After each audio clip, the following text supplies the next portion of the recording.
Ketika kita berbicara tentang figur sentral dalam agama Kristen dan Islam, nama Yesus dan Nabi Isa seringkali muncul. Banyak yang menganggap keduanya sebagai sosok yang sama. Ternyata ada beberapa perbedaan mendasar dalam cara kedua agama besar ini memandang dan memahami mereka. Untuk memahami lebih dalam, mari kita telusuri persamaan dan perbedaan Yesus dan Nabi Isa berdasarkan Injil dan Al-Quran, serta mengupas sumber informasi awal tentang keduanya.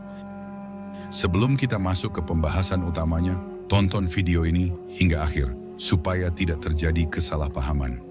Jangan lupa memberikan like, subscribe, dan tinggalkan komentar jika ada pandangan yang berbeda dari kisah ini.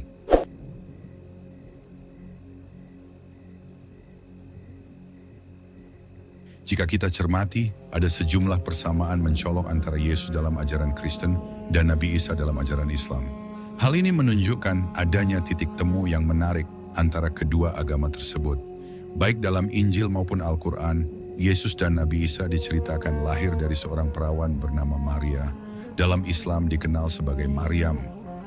Kelahiran ini dianggap sebagai mukjizat karena terjadi tanpa adanya campur tangan seorang ayah.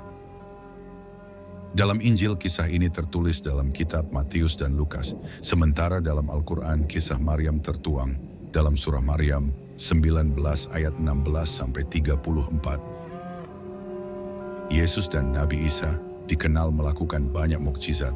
Mereka dikisahkan mampu menyembuhkan orang buta, menyembuhkan penyakit kusta, bahkan menghidupkan orang mati atas izin Tuhan. Dalam Al-Quran, surah Ali Imran 3 ayat 49, Nabi Isa mampu membuat burung dari tanah liat yang kemudian dihidupkan dengan izin Allah.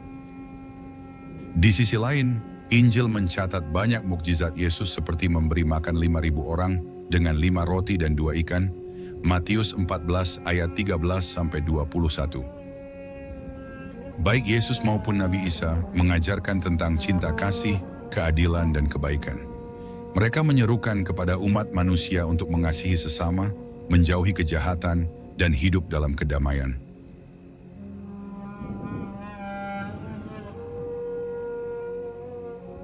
Meskipun ada banyak persamaan, perbedaan pandangan teologis mengenai Yesus dan Nabi Isa tidak dapat diabaikan. Perbedaan ini sangat mendasar dan menjadi titik utama dalam ajaran masing-masing agama. Dalam Kristen, Yesus dianggap sebagai anak Allah dan bagian dari Trinitas, Bapa, Anak, dan Roh Kudus. Konsep ini menjelaskan bahwa Yesus memiliki sifat ilahi dan dianggap sebagai Tuhan yang menjelma menjadi manusia. Dalam Islam, Nabi Isa bukan Tuhan, melainkan hamba dan utusan Allah. Islam menolak keras konsep Trinitas dan menegaskan bahwa Allah itu Esa. Dalam Kristen, Yesus disalib, mati untuk menebus dosa umat manusia, lalu bangkit pada hari ketiga sebagai bukti kemenangan atas dosa dan kematian. Dalam Islam, Nabi Isa tidak disalib. Menurut Al-Quran surah An-Nisa 4 ayat 157-158, Allah mengangkat Nabi Isa ke langit dan orang yang disalib adalah orang lain yang diserupakan dengannya. Dalam Kristen, Yesus akan datang kembali pada hari kiamat sebagai hakim yang adil untuk mengadili hidup dan mati. Dalam Islam, Nabi Isa juga akan turun kembali ke bumi menjelang hari kiamat untuk menghancurkan Dajjal, mengembalikan keadilan, dan menegakkan ajaran Tauhid. Yesus dikaitkan dengan Injil dalam bentuk perjanjian baru. Namun, Injil yang ada saat ini merupakan kumpulan tulisan para rasul yang berbeda dari Injil asli Nabi Isa. Dalam Islam menerima wahyu berupa Injil yang murni sebagai kitab suci, tetapi diyakini bahwa teks aslinya telah mengalami perubahan dari waktu ke waktu.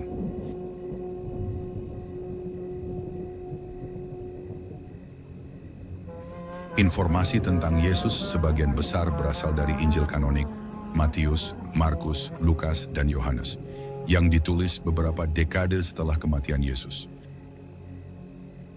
Selain itu, ada juga tulisan-tulisan Paulus dan dokumen-dokumen Kristen awal lainnya.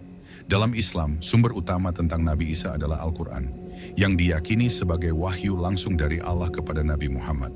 Selain itu, hadis juga memberikan beberapa detail tambahan tentang kehidupan Nabi Isa. Sejarawan non-Kristen seperti Flavius Josephus, sejarawan Yahudi abad pertama, dan Tacitus, sejarawan Romawi, juga menyebutkan tentang Yesus, meskipun dengan detail yang sangat terbatas. Mereka menulis dari sudut pandang sejarah, bukan teologi.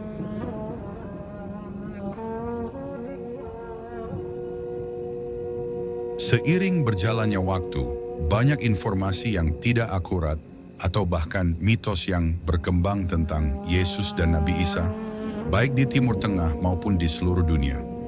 Informasi ini seringkali muncul karena kurangnya pemahaman yang benar, interpretasi yang salah, atau bahkan karena kepentingan politik dan budaya. Banyak yang mengira bahwa Trinitas dalam Kristen berarti menyembah tiga Tuhan, padahal konsep ini lebih kompleks dan merujuk pada satu Tuhan dengan tiga pribadi yang berbeda. Di sisi lain, ada anggapan keliru bahwa Islam menganggap Kristen menyembah Maryam sebagai bagian dari Trinitas, padahal ini adalah salah paham terhadap teks-teks tertentu. Beberapa teori konspirasi menyebutkan bahwa Yesus selamat dari penyaliban dan hidup hingga tua di tempat lain. Bahkan ada klaim bahwa ia meninggal di Kashmir, India.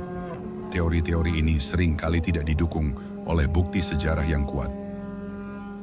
Dalam budaya populer Barat, Yesus sering digambarkan dengan ciri-ciri fisik tertentu yang tidak realistis, seperti berkulit putih dengan mata biru.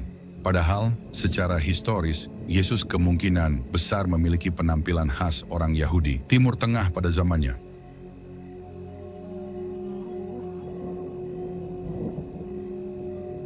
Melihat semua persamaan dan perbedaan ini, kita bisa memahami bahwa Yesus dan Nabi Isa memang merujuk pada figur yang sama secara historis, tetapi dipahami dengan cara yang sangat berbeda dalam konteks ajaran Kristen dan Islam. Bagi kita penting untuk memahami perbedaan ini dengan sikap terbuka dan penuh rasa hormat. Dengan begitu, kita bisa melihat bagaimana dua tradisi besar ini berkontribusi pada warisan spiritual dan budaya umat manusia. Semoga video ini membantu kita untuk lebih memahami, menghargai, dan membangun jembatan dialog di antara berbagai keyakinan. Wallahu a'lam bishawab.